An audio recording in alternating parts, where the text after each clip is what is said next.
Апта ичиндеги парламенттик жыйын кызуу болду. Өкмөттү жана Жогорку Кеңештин төрагасын отставкага кетирүү маселеси да көтөрүлүп кетти.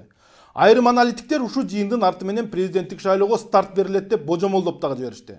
Баленин баары 5 мүнөттөн чыкты. Өкмөттүк саатта парламенттеги фракция лидерлеринин кайрылуусуна 5 мүнөттөн убакыт берилген.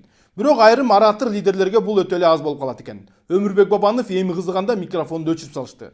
Кичине убакыт кошуп бергиле деп суранды эле Чындыбай Турсунбеков калган сөзүңүздү НТС телеканалыңызга чыгып алып айта бериңиз деди. Лидерине болушуп чыккан Кенжебек Бокоев Өмүрбек Бабанов телеканалга эмес, депутаттарга айткысы келип жатат деди эле. Анда сиз деле депутатсыз. Лидериңе коң сүйлөшүп отура бергиле деди Чындыбай Турсунбеков.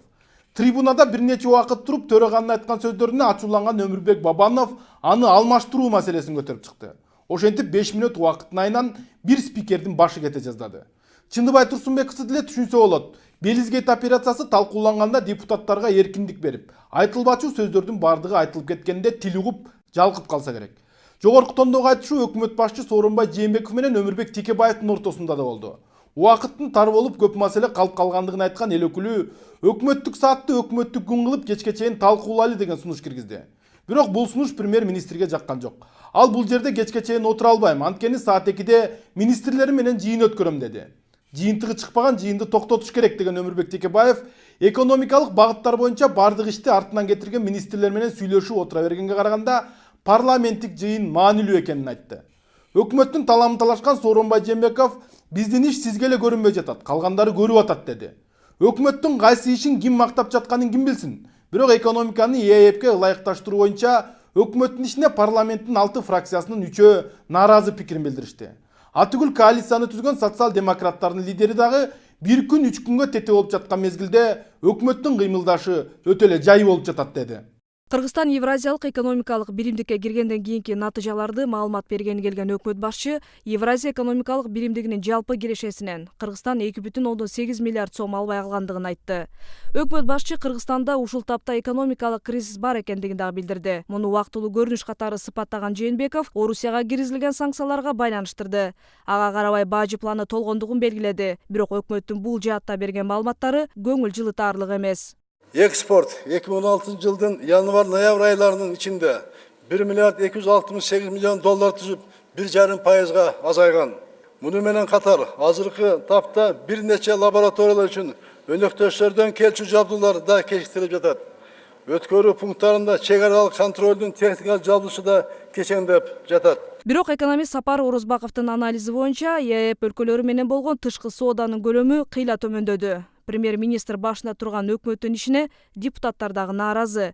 Өкмөттүн ишине сын пикирлер толуп кеткенденби, Айтораны коюнуна батыра албаган эл өкүлдөрү четинен чыгып жарга такай башташты эле. Өкмөт башы жыйындын соңуна чейин отура албастыгын айтып, кеткенче шашылды. Өкмөттүк саатта айрым фракция лидерлеринин өкмөт башчынын парламенттен түштөн кийинки жыйынына катышуудан баш тарткандыгы нааразы кылды. Булардын жыйыныбыз бар деп айтышкан үчүн биз жана кеңеш башында. Бизде саат 2-де мен жыйыным бар. Мен регламент боюнча ачык айтайын. 1 saat 2 saatка даярданып келгенбиз регламент боюнча. 2-де жыйыныбыз бар, мен катыша албайбыз. Буну көбү кетет бердин дагы. Чыныбек Акунч, ким менен жыйыныңыз бар? Эмне деген? Кандай жыйыныңыз бар? Мен 3 жыйыным бар. 3 жыйыным бар. Жыйынды токтотуш керек. Эң чоң жыйын бул жерде. Эмнеге мен токтотушум керек койгон премьер-министр жыйыны? Мен сүйлөйм, эмнеге токтотконун билесиңер. Болбосо отставкага кеткиле. Мен сүйлөйм, ошондо эл да билет, отставкага кетиш, өзүңөр да билесиңер. Жыйыным бар деп. Эмне кыласыңар дейм? Бир маселени чечпесеңер, Кудай буйруса деп отурасыңар. Бир маселени чечкениңер жок. И бул жерден келип токтоткула жыйынды андай. Biz çeşip atağız, ömrü çekiyoruz. Mesela çeşip atağız, hareket kılıp atağız, hükümet işte atağız.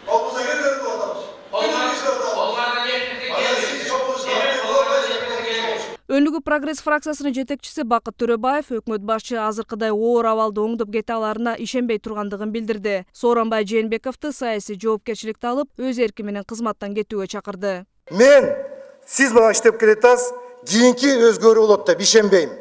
Ошон үчүн өзүңүз дагы карап, өзүңүз менен кеңешип, өзүңүз менен сүйлөшүп, башка бир акыбалдарды карап, өзүңүз кетсеңиз, мен туура болот деп эсептейм. Кыргызстандын ЕЭПке кириши боюнча айрым фракция лидерлерине бөлүнгөн убакыт жетпей калып, өкмөттү колдоп отурган төрага Чындыбай Турсунбековго сын пикирлер айтылды. внести на рассмотрение Жогорку Кеңеша Кыргызской Республики вопрос об отзыве Төрага Жогорку Кеңеша Чинова Акунча Турсунбекова. Второе. Направить настоящее решение фракции Төрага Жогорку Кеңеша Кыргызской Республики для включения в повестку дня на заседание Жогорку Кеңеша Кыргызской Республики. Урматтуу депутаттар, бул мыйзамдуу жол. Бул болсо 72 сааттын ичинде каралыш керек. 5 күндөн ашпай. Буну болсо биз официалдуу түрдө регистрировать этип тапшырып беребиз. Төраганын кызматы жөнүндө, экинчиси өкмөттүн отставкасы жөнүндө маселе көтөрүлдү. Бул мыйзам караганда бул орчундуу маселе. Төрага бул экинчи адам Кыргызстанда. Лидер фракция жөн чыкпайт бул жерде чыгып сүйлөп. Азыр мына аргументтер менен чыгып айтты. Биз Өнүгүү Прогресс фракциясы, Республика Ата Журт фракциясынын арызын биз кабыл алдык. Биз өзүбүздүн фракциябызда карап чыгабыз. Экинчиси, Ата Мекен фракциясын биз анын арызын уктук, аны да карап чыгабыз. Кыргызстандын Евразия экономикалык биримдигине киргенден кийин уюмдагы Казакстан, Орусия сыяктуу өлкөлөр менен товар жүгүртүү көлөмү жогорулайт деген үмүтү акталбай турат. Расмий маалыматтарга ылайык, аталган биримдиктеги өлкөлөр менен товар жүгүртүү 16%га төмөндөгөн. Кыргызстан башкы өнөктөш деп эсептелген Орусия менен товар жүгүртүү 2015 жылга салыштырмалуу 7%га ылдыйлаган. Азыркы учурдагы бир аздагы жанагы бизнестин канааттанбаганынын жалпы эле элдин канааттанбаган себеби ушул болуп атат да. Күтүү абдан чоң болуп, ошол күтүүлөр бүгүнкү күндө чындыкка ашпай калды да, тескерисинче экспорт азайып кетти. Кыргызстан Евразия экономикалык биримдигине киргенден кийин биримдикке мүчө өлкөлөр менен экономикалык карым-катнаштын абалы жакшырбай, артка кеткендигин эксперттер белгилешет. Кыргызстан ЭАЭПке кирип жатып бир канча жеңилдиктерди алган. Быйылкы жылдан баштап ал жеңилдиктер алына баштайт. Демек Кыргызстан башка өлкөлөр сыяктуу бир стандартта иштөөгө өтөт. Бирок Кыргызстан ага даяр эмес. ЭАЭПке кирген 2 жыл ичинде бул уюмга ылайыкташып калыш керек болчу. Анткени менен Кыргызстан өзүнүн экологиялык таза азыктары менен мактанганды жакшы көрөт. Азык таза болгон менен алардын тиешелүү сертификаты болбосо, аны эч ким албайт. Кыргызстан Евразия экономикалык биримдигине босогосунда турганда өкмөт өндүрүштү жана сооданы өнүктүрүүгө жаңы мүмкүнчүлүктөр, ири рыноктор ачыларын убада кылган. Экономикасы эч бир жылыш жок. Биздин дыйкандар же болсо малчыларыбыз өздөрүнүн айыл чарбасында өндүргөн продукциянын коңшу Казакстанга чыгара албайт. Россиянын премьерси менен тең ката сүйлөшүп, ошол маселелерди мындай ыкчам, оперативдүү түрдө чече албайт. Эми кайсы бирин айтасың? Кыргызстандын экономикасы бүгүн ушундай мышык ыйлагыдай абалга келди. Буга премьер-министрди күнөөлөгөндө эл кимди күнөөлөйт? Акыркы 2 жылдын ичинде Кыргызстандын сыртка товар чыгарууга мүмкүнчүлүгү азайды. Ошондой эле жергиликтүү ишкерлер Орусия менен Казакстандын фирмалары менен атаандаштыкка туруштук бере албай жатышкандыгын белгилешүүдө. Айыл чарба азыктарынын айрым түрлөрүн өнөктөш өлкөлөрдүн базарына чыгаруу маселеси дагы чечиле элек. Ал эмес өндүрүшчүлөр товарларын сата албай убара. Өкмөттүн мындай ишине карапайым эл дагы нааразы. Киши жок, мына өзүбүз көрүп атабыз. Ушу суукта турабыз. Даже аренда эмелеринде күтүп албай атабыз. Эми соодабыз начарыраак. Доллар өскөнгө жараша биз эми болуп атпайбы? Кандай десем, кредиттерибиз бар, кредиттерибизди төлөй албай калып атабыз. Кредиттерибизди барсак, мисалы, тиги чүрүп бер же сомго айлантып берсек, алып антпай атышат. Келген клиенттер жок. Алматыдан көп келчү. Оптом соода деле жылбай калды. Эч качан жетпейт, эч качан. Кантип жетсин? Дарын болсо эле 2000-3000 дары. Светим болсо өлгөндөй светти ар кандай кылып эсептөй эле жана акылдуу учетчиге кичине аферис болуп атат да. Барайын десең бара албайсың. Кыскасы жетпейт. Естественно, у нас питание усваивали дорогой. Работы нету, фабрики не работают, заводы не работают. Естественно, люди без работы. А еще и продукты, естественно, чоң кылып коюп, и кайсы акчага алабыз аны? Кыргызстан ЭАЭПке кирери менен жумуш орундары түзүлүп, элдин жашоосу оңолот деген үмүт акталбай калды көрүнөт. Өкмөт дагы бул жатта олуттуу реформаларды жасагандын ордуна кадрларды, кызматтык орундарды дайындоо менен гана алектенгендей көрүнөт. Черных или Анатолий дегенди жүрөттүңүз сиз. Жакшы жигит. Ал ким? Айта албайсыз. Мен айтам. Атамбаевдин партнеры Черных Анатолийдин баласы. Черных Кыргыз автомаштын 45% акциясына ээ. Биз эмне Кыргыз элине кор кылып, Атамбаевдин телохранительдери, партнерлору, туугандары кызматта жүрсүн деп туруп ошого кирип атабызбы? Эгер мен туура эмес айтсам, Текебаев туура эмес айтты. Мен 4 жыл могул жерде унчукпай отурам. ЯЭКтин ички рыноктарын иштетүү департаментинин директору 27 жаштагы Илья Черный эртеси менин атам башка деп чыкса да, бирок анын тажрыйбасы аз үчүн экономикалык маселелерди чечкен эмес. Кыргызстандын эли коңшу өлкөлөрдөн көз каранды болуп, ишибиз алдыга жылбай жатканын эч ким таана албайт. Серепчилер алдыңкы жылдарда деле абалдын өзгөрүшүнө ишенбей турушат. Бирок азыркы өкмөткө деле бийлик өзү нааразы. Аны өзүңөр көрдүңөр. КСДП фракциясынын лидери Иса Өмүркулов өзүнүн нааразычылыгын ачык эле айтты.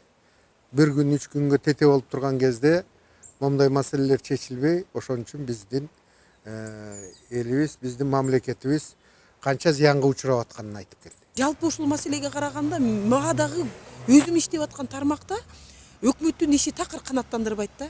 Мына салык боюнча азыр иштеп атабыз. Өзлөрү мыйзамдын негизин кабыл алган. Ушу салык кызматынын мындай ортодогу кызматкерлердин баары бүт даярдап коюшту. А өйдө жактагы жанагы эле саясий должностто отургандардын түшүнүгү жок. Эгерде премьер-министр күчтүү саясий фигура болгондо, премьер-министр өзүнүн конституцияга да каралган ыйгарым укуктарын так жана толук аткарганда, ал күчтүү лидер болмоктагы өкмөттүн майда чарбалык маселелеринин баардыгын премьер-министр чечмек.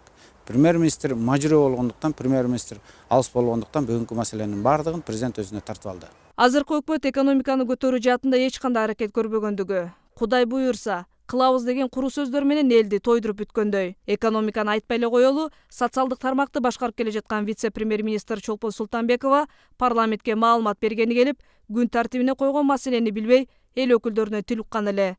Ушундан улам министрлер кабинети эмне иш кылып жатышат деген суроо туулат. Мен өкмөткө суроо бергим келет да, азыр приватизация болуп кеткен нерселер жөнүндө айтылды. Эмне себептен приватизация болгонун айта аласыңар, урматтуу өкмөт?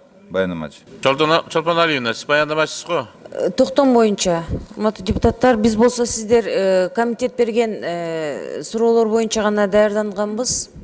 Эгер ошол токтомдун аткарылышы боюнча дагы бир жолу чакырсаңыздар, анда ошол токтом аткарылышы боюнча дагы бир жолу келип. Чолпон Алиевна, күн тартибиндеги өкмөттүк күндө комитет берген силерде турбайбы?